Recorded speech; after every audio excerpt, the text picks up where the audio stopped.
My guest today on the Living Peace podcast is Pauline Tesler. Pauline Tesler is a transformative peacemaker, collaborative lawyer, and author of several books on collaborative law. She is also one of the founders of the Integrative Law movement. Integrative Law movement views the practice of law from the perspective of healing of human interactions. Pauline Tesler is an internationally renowned peace educator and frequently teaches lawyers around the world on how to integrate mindfulness and neuropsychology into the practice of law.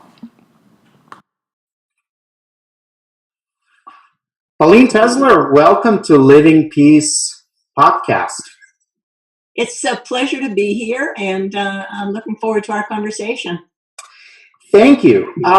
So you started out your career as a fierce advocate for women and children.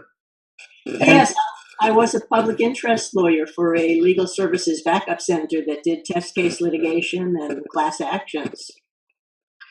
And then something happened that placed you on the path of becoming a peacemaker. So what happened? Well, there were two stages to that transition. The first stage happened when there was when Ronald Reagan was elected president, and one of his agendas was to cut off funding for programs like ours because he thought it was appalling that the government should pay for lawyers to sue the government. So my choice was to stay in the program and spend a lot of my time raising money, or to leave and spend my time practicing law, and I chose the latter. And I became a partner in the first all-women law firm in Northern California. It's a family law firm. And in my naivete, I thought that I had been doing test case litigation for women and children, so it would be similar to do private practice of family law.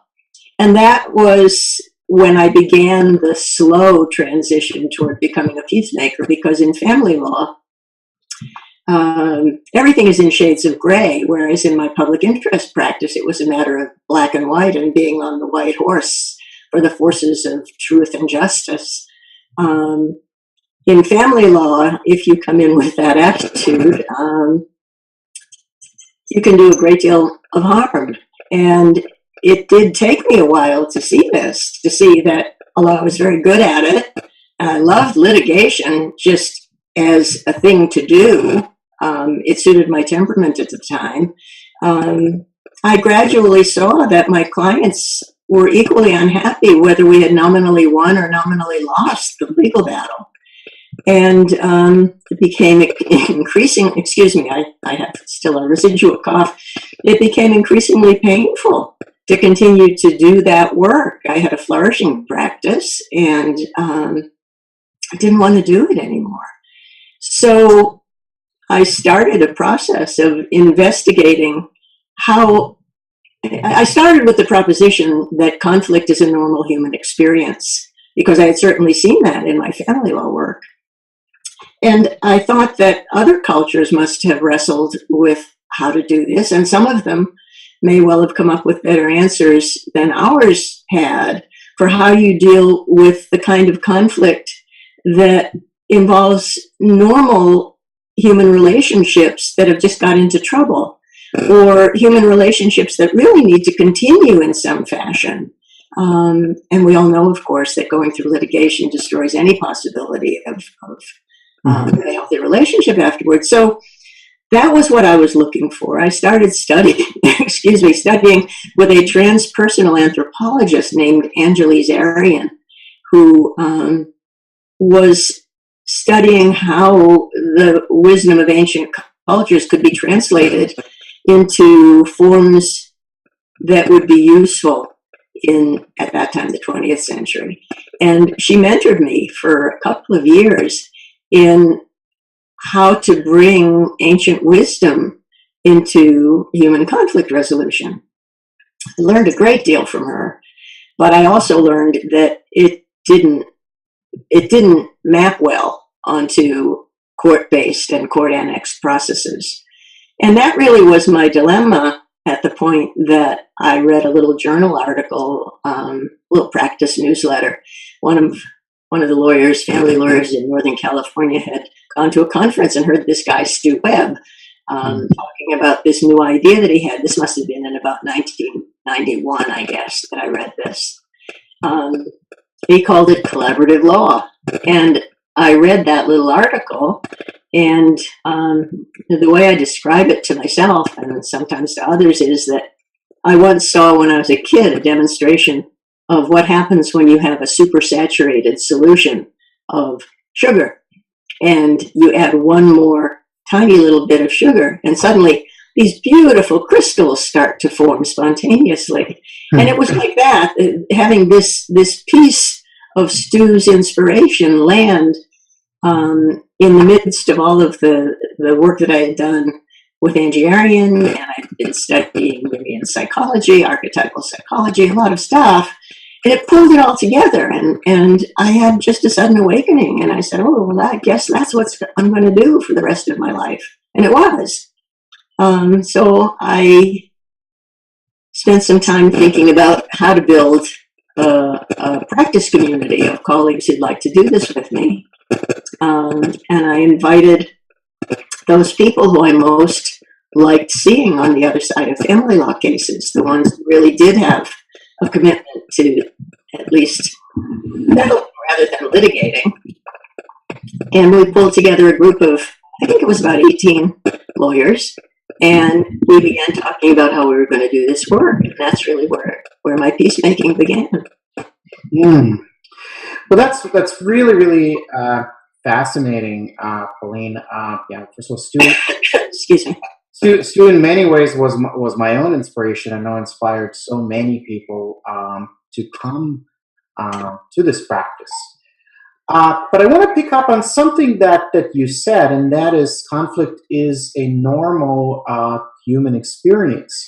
And knowing a little bit about the work that you do, what followed from that is that we approach conflict resolution and conflict as a healing modality, where we not only focus on reaching a settlement, which is so prevalent in the legal profession, but truly resolving, bringing a resolution and resolution from within. So could you talk about that, about the evolution of your thinking and of your journey to see conflict resolution and peacemaking as a healing profession? Yeah, well, that journey began when my practice community began taking on collaborative cases. But I must say that in those early days, this would have been in 1993, 1994, maybe through 95, although we were doing collaborative cases and we had all of the participation agreements that one needs and all of the good faith commitments, I was still at heart an adversarial lawyer, and I think everybody in that group was. We didn't know it. We didn't even have that language for it. We thought we were settling cases. What more was there to aspire to? But built into my DNA, or maybe it wasn't the DNA because it's changed slowly, but built into my epigenetics anyway, was a real passion for winning for my client. And it took quite a long time for me to even see that, much less begin to deconstruct it and try to turn it around and see where it came from and what it was accomplishing, if anything. And that process, I don't think really began until I met Peggy Thompson. Unbeknownst to me, right over in the East Bay, not 10 miles away, a group of mental health professionals had a similar kind of epiphany to the one that Stu had shared in the legal side, which was that they were people who had been doing court-annexed custody evaluations in high conflict divorces. And they realized that what they were being asked to do is use the skills that they had developed to be healers and using it to anoint with the seal of approval one parent over the other. the good parent, the not so good parent, or the bad parent, because that's what you do in a custody evaluation. You have to tell the judge who's the better parent. And they realized that they were damaging families, almost sometimes irreparably, but they certainly weren't doing anything very good for anybody, not even the children. And Peggy and her colleagues started a think tank in the early 90s, trying to figure out what other ways away from the courts there might be to deliver the services that they had and the knowledge they had in a way that could be constructive, beginning with treating divorce as a normal family transition. Because if 50% or more of people are going to experience it, it's statistically normal. So they developed a coaching model. And when Peggy and I met, it was in the around 1997, 1998, we were astonished to discover that we each had a half of the picture, and that if we put our work together, we could have something extremely powerful, because what she had realized was that without lawyers on board, completely committed to a process that was healing and hopefully transformative, that once the people who came out of their process consulted lawyers, which they pretty much always did, the lawyers often undid the good work that they had achieved. And what we were learning in collaborative practice as lawyers is that we simply didn't have the skills that we needed to do a deeper kind of work. And although some people who were on the more high functioning end of the spectrum, you might say, could get to a settlement agreement with our skills, anybody who was more challenging, we were having real problems with, and didn't have anything to bring to the table really to deal with it. So it was another magic moment when Peggy and I discuss developing a training model and teaching together. And by the late 1990s, we had an incredible training team. It was Peggy and me and Nancy Ross, who was the person with Peggy who developed the interdisciplinary team model. And the two lawyers who were training were me and Stu. And we had Mark Hill, a financial professional from Southern California, who was an incredible teacher about divorce finance from a neutral perspective. And we did some remarkable training starting then.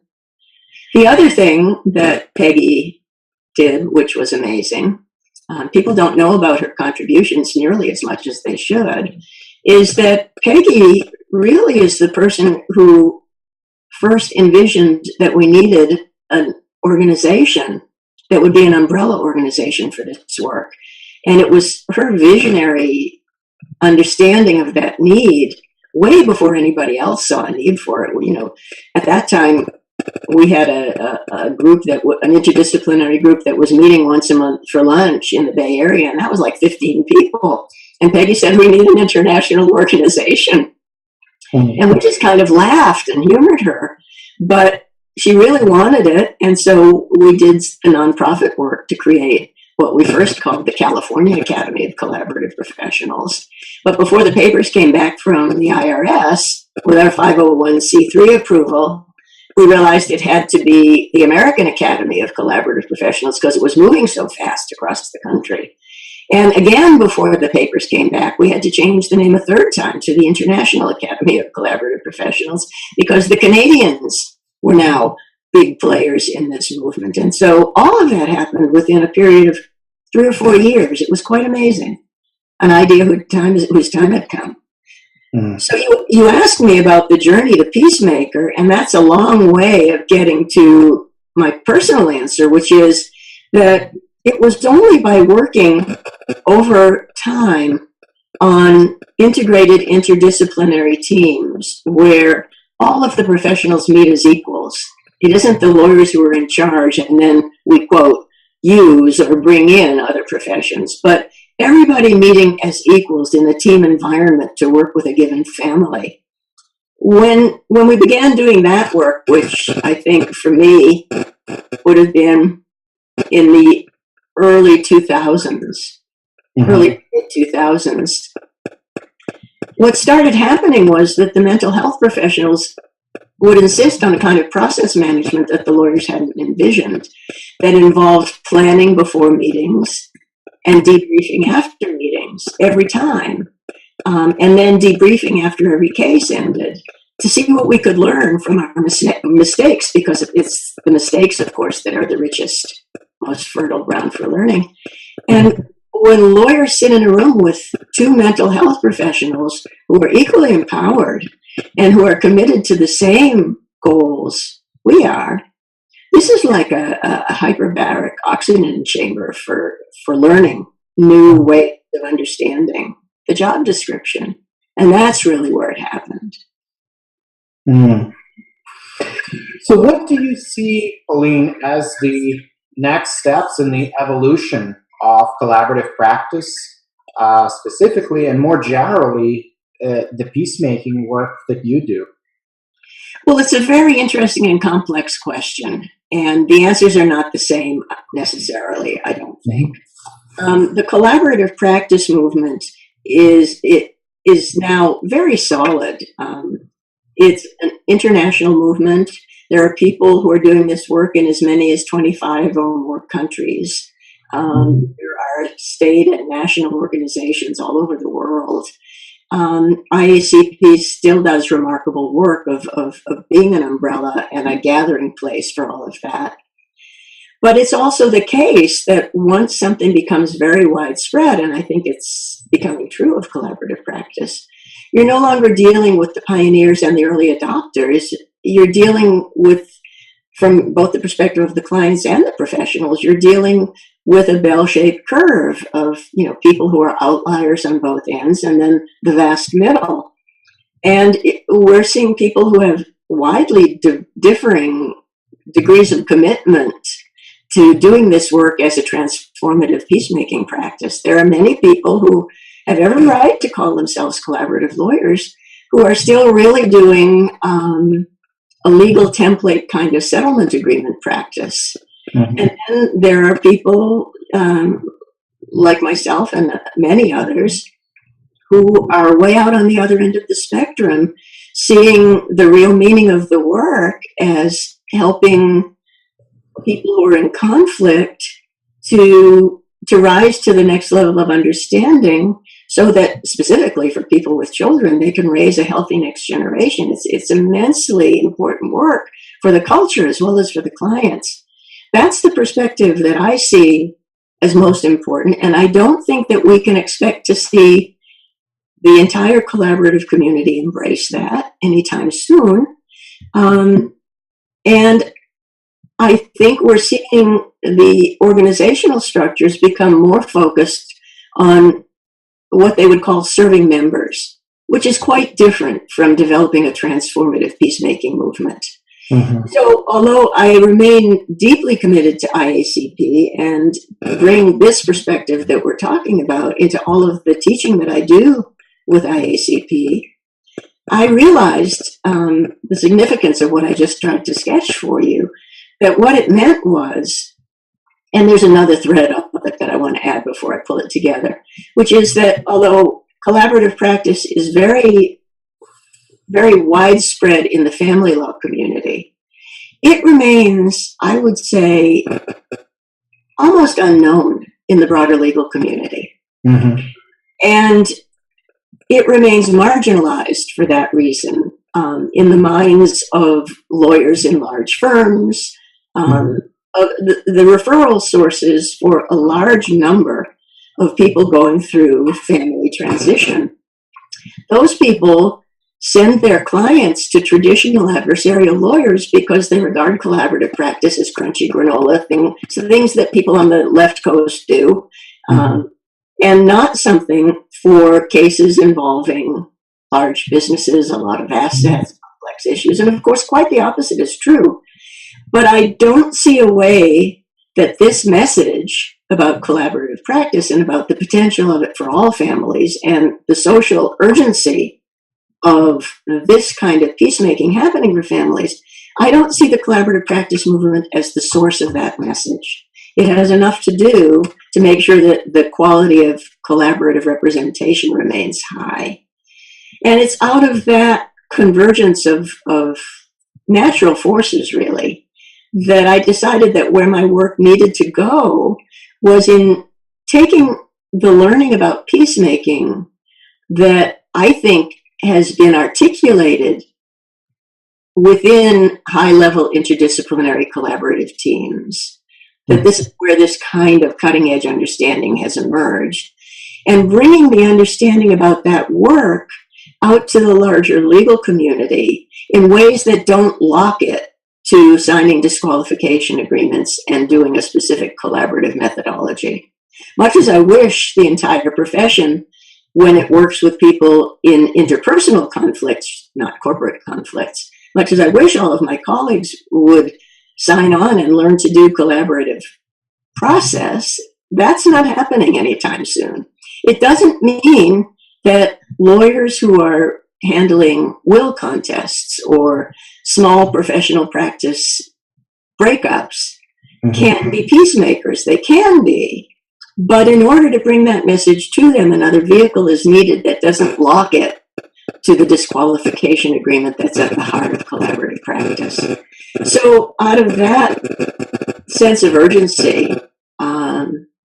I decided that I would work in a nonprofit organization, which I named the Integrative Law Institute. And through that vehicle, I've developed something like 20 different training workshops that integrate perspectives from traditional wisdom practices, body-mind awareness practices, all of the emerging neurosciences, restorative justice, positive psychology, and the methodologies that we know are most conducive to peacemaking, which would be transformative mediation and interdisciplinary team collaboration. But teaching workshops under the rubric of integrative law, which is far less threatening than requiring that people sign on to collaborative practice in order to learn these understandings. And I've been bringing these workshops wherever people invite me. Some bar associations and collaborative practice groups have invited me. I've brought workshops to Canada and South Africa and Brazil. It's a burgeoning movement that's in its early days now, but it is starting to take shape and to have an articulated message. Some of the people who are doing the work of integrative law are in academia. I would think particularly of Susan Dykoff, for example. Some are doing work on an individual one-on-one basis to help people transform their practices personally. I would put Kim Wright there. And I'm doing what I did in the collaborative practice movement, which is essentially being a teacher, a theoretician, and a writer, trying to spark large-scale change by identifying change agents and connecting them together to bring this kind of understanding of the work of a lawyer back into their communities and into their legal work. Believe it or not, when I first learned of integrative law and of the work that you're doing, what came to me was the paraphrase of this quote from my teacher, and that is, you can't be in pieces and bring peace. I like that. You can't even be aware. We can bring peace, but we are not even aware as practitioners of the pieces that we're carrying. And so I don't know if you have any reflections on that, because it seems that so much of what you do and what you're passionate about is this idea that any peacemaking, anything that we try to do to our clients begins right here with us. Absolutely. It can't begin anywhere else. I think that there's a similar maxim in the therapeutic world, which is that you can't really be a very effective therapist beyond the level of your own personal evolution and development.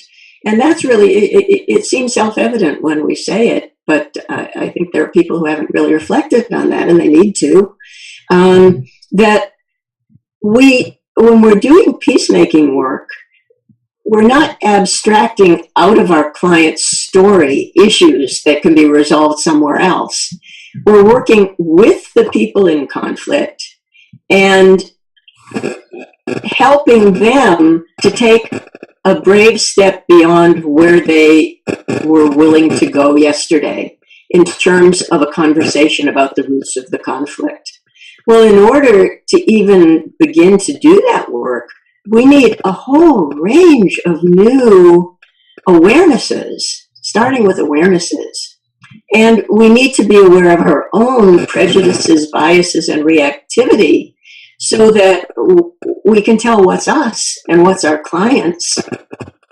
And we need a very broad and deep and subtle new skill set to be able to take a room in which the air has suddenly changed for the worse in ways that we don't even understand, because people who've had long relationships in conflict can send signals that are completely invisible to anybody but themselves, and yet the air in the room changes.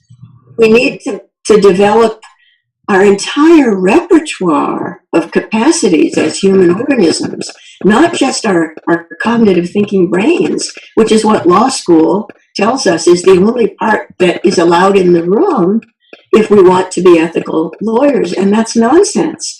We need to be developing our intuition. We need to be developing our empathy. We need to understand about mirror neurons and the kind of information that can come in really through microscopic changes in facial muscles. We need to understand simple interventions that we can do that are almost below the level of perception, but not quite, that cause people to relax rather than to become more stressed.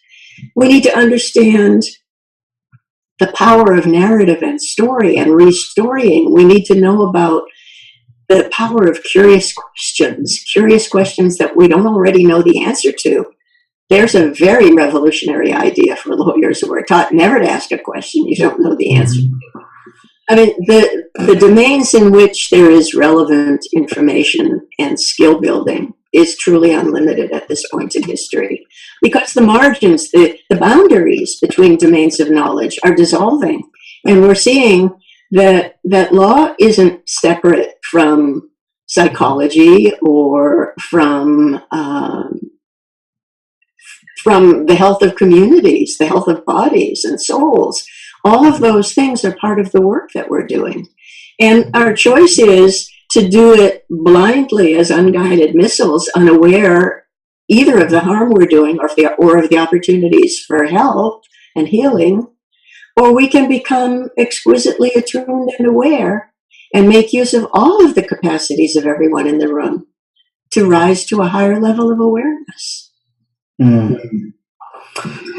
And just again to build on something that you said, Pauline, these so-called boundaries, these compartments that we've been taught to comply with. Yeah.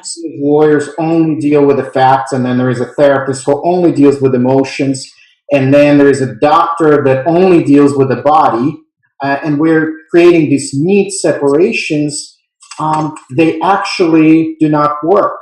If we are, as lawyers, and this I think goes for whether we're litigators or peacemakers, regardless of how we show up, but if we do not learn the very things that you teach, the emotional intelligence, to connect with people in a constructive way, to tune into their energy, to tune into our own energy, then regardless of what capacity we show up in, we are not showing up fully, and we are not healing our clients, and at times perhaps maybe hurting them even more.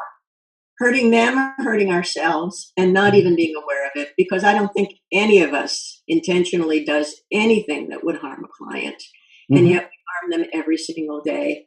And really, I think the particular niche or the particular strength or capacity that I bring to this emerging movement about integrative law is that I seem to have an ability to speak with more traditionally minded lawyers in a way that they can hear.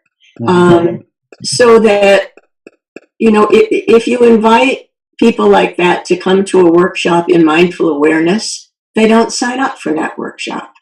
If you invite those lawyers to show up for how you can use body-mind awareness practices for conflict resolution, they're not coming to that one. It's threatening to their sense of identity as lawyers, which they've spent a lifetime honing, building. And what I've learned is that if I speak first powerfully to the cognitive brain, that every lawyer is open to that. That's what we do. What we were taught in law school that's actually helpful is the willingness to entertain any idea, however repugnant it might be to us personally, because that's what we learn when we learn to represent clients we don't particularly like or agree with. But we can take that capacity of entertaining the possible truth within any idea. Lawyers will respond to that. And the research is so powerful nowadays about the damage that's done to people in conflict by bringing them into an increasingly conflicted context of court-annexed processes. And by the same token, the positive research that exists about the impact of rather simple interventions and awarenesses, if you present those first cognitively, you have those lawyers sitting in the palm of your hand. And I guess it's a little bit manipulative, but sometimes I advertise these workshops in a way that says, there are things that you were taught about the human brain in conflict that have been demonstrably been proven wrong. Your colleagues are learning about this. The train is leaving the station. You can still get on it. And in a day, learn enough to get you started on integrating these 21st century understandings into your awareness and your work. That's not threatening. That's inviting. But once they're in the room and the power of this research is presented to them, and then we move imperceptibly into experiential exercises that apply those concepts. I've had grown men in three-piece suits weep at the end of a workshop like that, not having expected anything to happen that had to do with them personally. It's very powerful stuff, and it can reach almost anyone if it's presented in a way they can hear. So something you talked about, and I know is very, very important to you, is story and identity. Yes. And of course, I think both are very connected. I always viewed our identity, it's just a powerful story that we get attached to, and then it becomes an identity. So in essence, I see conflict consisting of three elements, like the fire. It's the oxygen being our story, and it's so prevalent, and we need it. We need the story to process what is happening. But then there is the attachment to the story that makes us believe that the story is us. So any attack on the story is attack on us. Correct. And of course, then there is heat, with heat being actually what's happening in our body. That's actually our feelings, our emotion, that energy in motion, which most of us are so disconnected from. So how do you approach this very complicated tapestry of story and identity? Of course, that makes us who we are. It creates this distinction between us, but it also creates this idea of us and them and us versus them.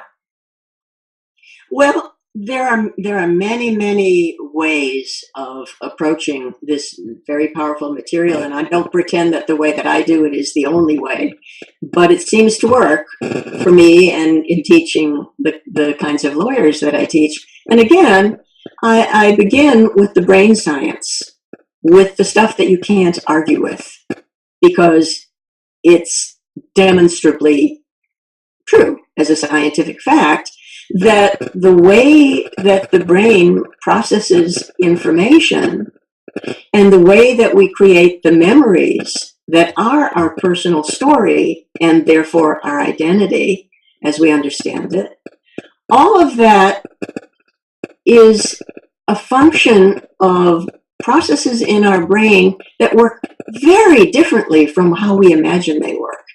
So that memory is not, it used to be thought even 20 years ago that our memories were like movie or video recorders, and that somewhere in our brain, everything we had ever experienced was stored, and that you could even hypnotize somebody and they could go back into parts of their brain and recover lost memories. And a huge amount of damage was done to innocent people in the criminal justice system as a result of that. But what we now know, and the reason I say no rather than believe, is that functional brain imaging has been supporting what the social psychologists and cognitive psychologists research has been exploring for some time, which is that memory is something that's recreated every minute of every day that we live and breathe, and that no memory is ever the same twice.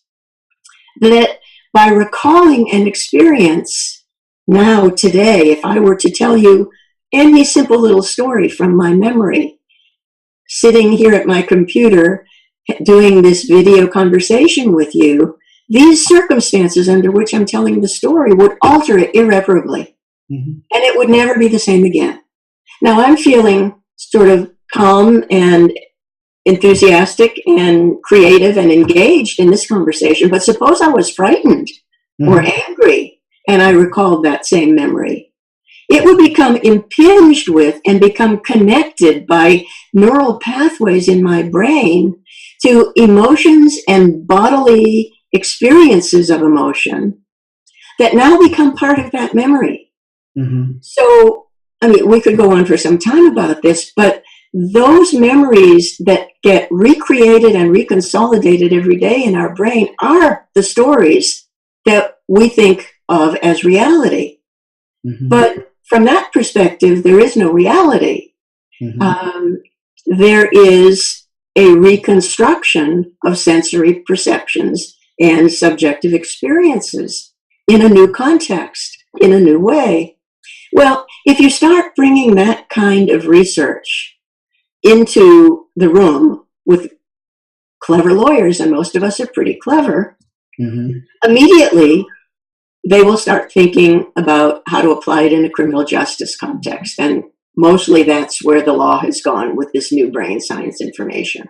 Mm-hmm. But where I want to go with it is into family systems and interpersonal conflict. Because, for example, we know that, do I have time to tell you a quick summary of a bit of research that relates to this? Yeah. There was a research study done by, I guess it was probably social psychologists who did it.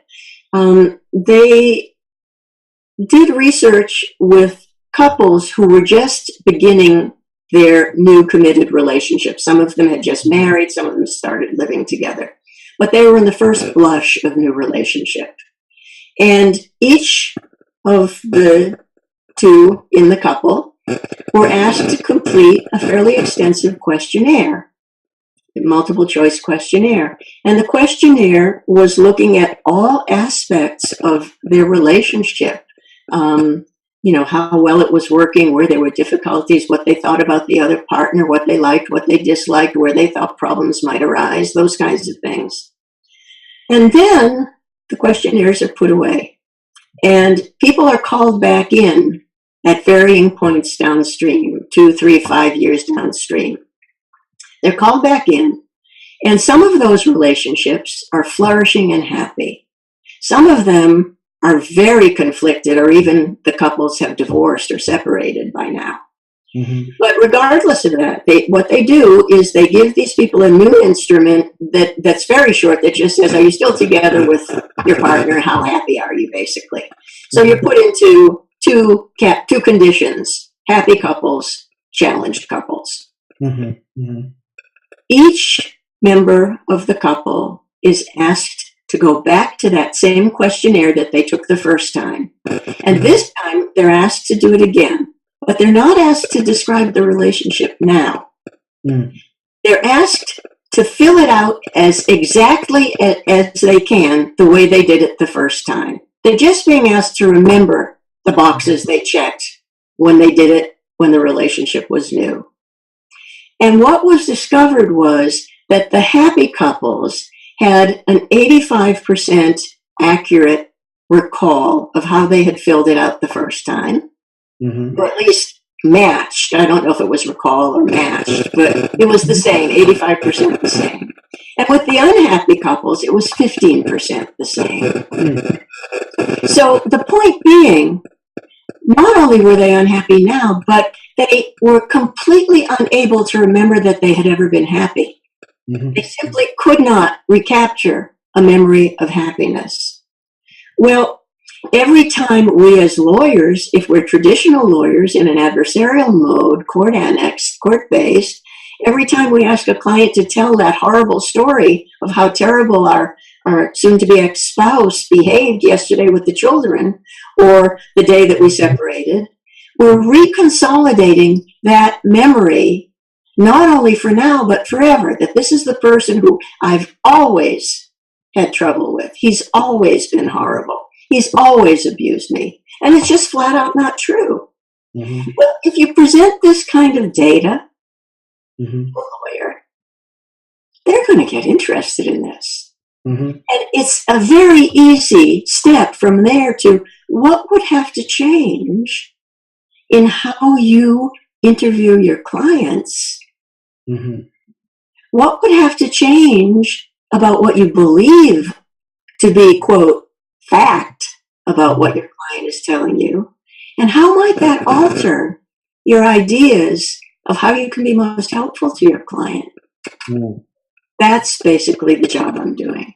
And so, on that note, Pauline, what I want to ask you is this question: if you were queen, and you could single-handedly reform the way the lawyers of the future, and actually any helping professionals of the future, are taught, trained, prepared. To not help, I don't like the word help, but to serve, to strive fully, because there is a big distinction between helping someone and serving. So what would you, if you were queen, you could change everything and create this system of preparing, serving, not helping professionals, but serving professionals, be they lawyers or therapists, or any other profession like that. What would you want to do? What would you do? It's a hard question because I don't know if you're asking me a question about what could reasonably happen anytime soon or what could happen in my wildest fantasies, which isn't all that helpful, really.